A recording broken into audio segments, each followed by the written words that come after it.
Hello, OG. Ako si Noemi. Naata sa Barangay Baganihan, Marilog District, Davao City. Welcome to Remedios and Beverly Hills.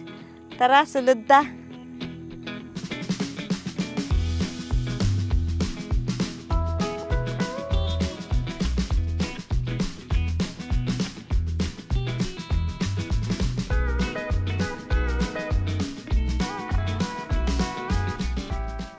Ako po si Noemi Tablason. Ako po yung may-ari nitong Remedios and Beverly Hills.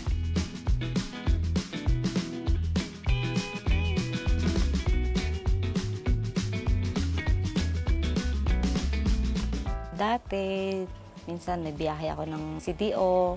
Nadadaanan ko ito na parang ang sarap ng pakiramdam na makita mo yung fog.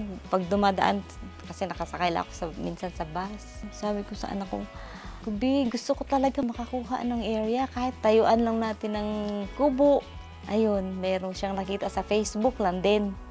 Ang sinabi niya, "Ma'am, meron pa benta doon." Ayun, pinuntahan namin. Pagdating namin dito, ang sabi nung isa kong, yung bunso ko, "Ma, ito talagang gusto ko talaga ito." Tapos, pinag-isipan, then nag-down ng konting amount. Ayun, natuloy-tuloy na. Then, siguro dahil weekend, parati ko na pinupuntahan, nakaisip ako na magpatayo ng isang villa. Nakaisip na another isa. Then, siyempre, meron na nagtatanong, "Uy, ang ganda dyan." Mga ganun ang tinatanong ng mga friends lang. Hanggang na pag-isipan na, sige, tayo pa tayo.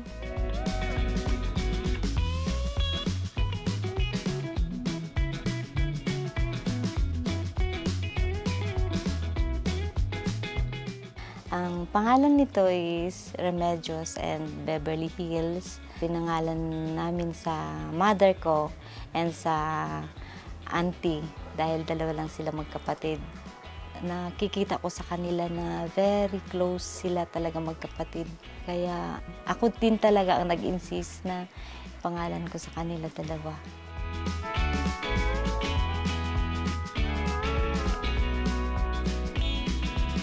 Madalas talaga ako nandito. Ito na lang kasi talaga ang ang tambayan ko. Minsan ayaw ko nang umalis. Nakaschedule ako ngayong araw. Bukas na lang ako alis. Parang ganon. Sa totoo lang sinabi ko na sa mga anak ko pag once na nag-retire ako, dito nyo lang ako makikita. Wala naman akong ibang talagang pupuntahan. Iba kasi talaga ang yung pag-love mo na yung isang lugar, parang ang sarap talaga magtambay dito. Talagang pinapangarap ko na uupo na lang ako hanggang maghapon. Mayroon ding pagkaabalahan.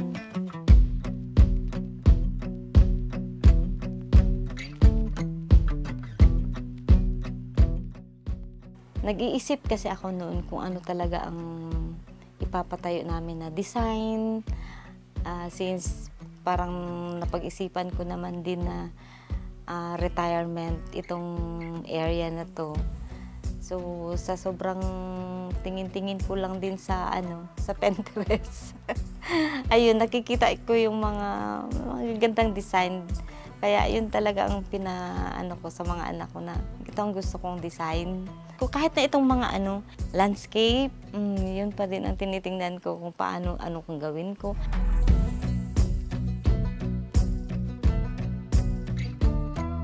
Itong area po is 2 hectares. Ang develop sa ngayon is 1 hectare pa lang. Ito pong Villa Beverly, 58 square meter. Ito po yung pinakamalaki na villa sa lahat. Itong Villa Beverly, unang makikita ninyo is ang outer deck. Then, pagpasok, merong maliit na sala, dining table, and meron ding kitchen, isang room. Nasa loob na din po ang CR. Meron din tayong loft na kasya ang 8 tao. Purpose kasi talaga nitong glass, lalo na yung sa taas, Paggising nung guest, nakikita niya kaagad yung view dito sa east. So, nakaka-inspire din talaga pag nandun ka matulog sa taas. Paggising mo, masarap ang pakiramdam mo na makakita ka ng magandang view. Minsan mayroon dito 6 na lumilipad na mga eagle.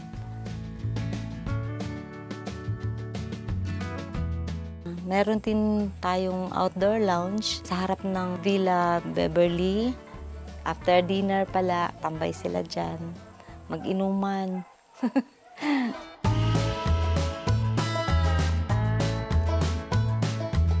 Dito po sa loob ng Remedios and Beverly Hills, meron tayong makikita na 7 villas. Ang 2 po kasi under construction pa. Ang unang villa na natayo talaga is Remedios, yung maliit lang. Then sumunod yung Cristana. Very, very close siya sa heart namin, sa heart ko. Kaya nakapangalan sa kanila yun. Good for 2 or 4 para lang sa couple. Complete na din siya. King size bed. Merong tables and chairs para sa mga guests. Then CR. Nasa loob na din. Merong heater. Front niya is yung bonfire. Villa Niño. Isa din sa naka-inspire talaga namin na isang villa na pinagawaan din talaga namin na ipangalan namin kay Santo Niño. The same size ang villa pero yung Niño merong loft. And meron kaming Villa Naomi A and B. Ano siya, nasa taas at saka meron tayong sa baba. Pinagawan talaga namin ng bonfire area. Meron din kaming swimming pool. Nagtayo din kami ng grotto para kay Santo Niño. Dahil yearly, for 10 years, pumupunta talaga ako sa Cebu. Nag-a-attend ako ng sinulog dahil kay Santo Niño. Nung nakarating na ako dito, sabi ko, ikaw talaga ang una kong ipatayo. So, gumawa ako ng grotto niya. Yan talaga ang unang itinayo ko na concrete. Nung pinatayo ko yan, sunod-sunod na, may tumadating lang talaga na budget para sa mga iniisip ko na na ipapatayo ko. Parang ang gaan lang talaga. Kaya talagang blessed, very blessed talaga ako. So sabi ko, lahat talaga inalay ko talaga sa kanya na sa iyo talaga ito. Kaya ganun. Meron tayong view deck para kitang-kita yung view ng Sumalili Peak. Meron din tayong koi pond. Nagtanim kami ng pine trees. Ito talaga ang pinakauna naming tinanim before kami nagpatayo ng mga structure dito. Inuna namin tanim palibot lahat. Makatulong na din siya sa minsan mainit. Dahil nung pagkuha namin itong area, walang katanim-tanim. Dito sa A-frame, gumamit kami ng spandrel for outdoor ceiling. Gumamit din kami ng WPC para sa outdoor deck. Ang purpose talaga is hindi na kami maglalagay ng hollow block. Magamit pa din yung sa baba na pwedeng tambayan ng mga guests. Gumamit din kami ng bubong na rib type. Sa loob naman, ang ceiling namin is PVC.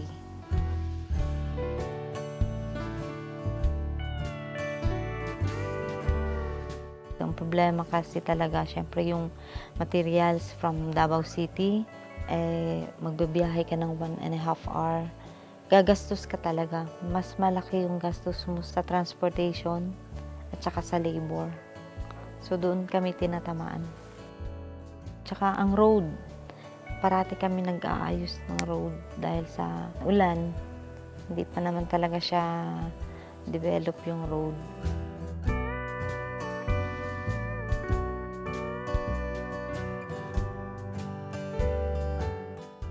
Every time na pupunta dito yung mga anak ko, bigla na lang yan sila kasi hindi naman sila parati.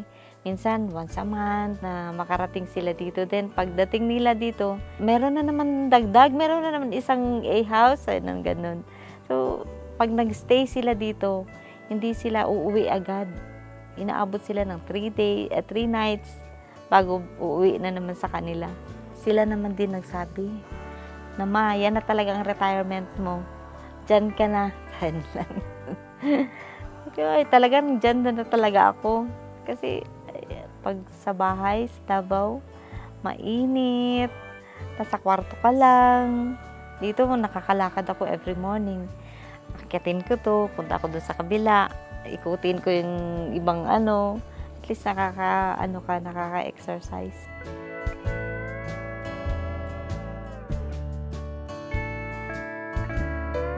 Ang talagang sure talaga ako na matutuwa si Remedios at saka si Beverly. Remedios yung mother ko, si Beverly is yung auntie ko. Siguro kung buhay lang sila, talagang matutuwa talaga sila. Ma-share ko lang sa mga nangarap na magkaroon ng ganitong retirement na sinasabi. Yung retirement mo, saka ka mag-iisip na pag-retire ko, ganito ang gagawin ko. Ito ang pera na makukuha ko sa retirement ko, i-invest ko sa isang ganito. Parang hindi dapat. So, while hindi ka pa nag-retire, magplano ka na. Tsaka gawin mo na. Gawin mo na. Huwag mo antayin yung nag-retire ka na. Kasi pag-retire mo, dapat relax ka na. Hindi ka na mag-isip ng saka ka pa magpapatayo ng mga pinaplano mo. Lalo na yung sabi na magfa-farm ka daw, di ba? Na hindi dapat. Hindi ka pa nag-retire, habang bata ka pa, gawin mo na.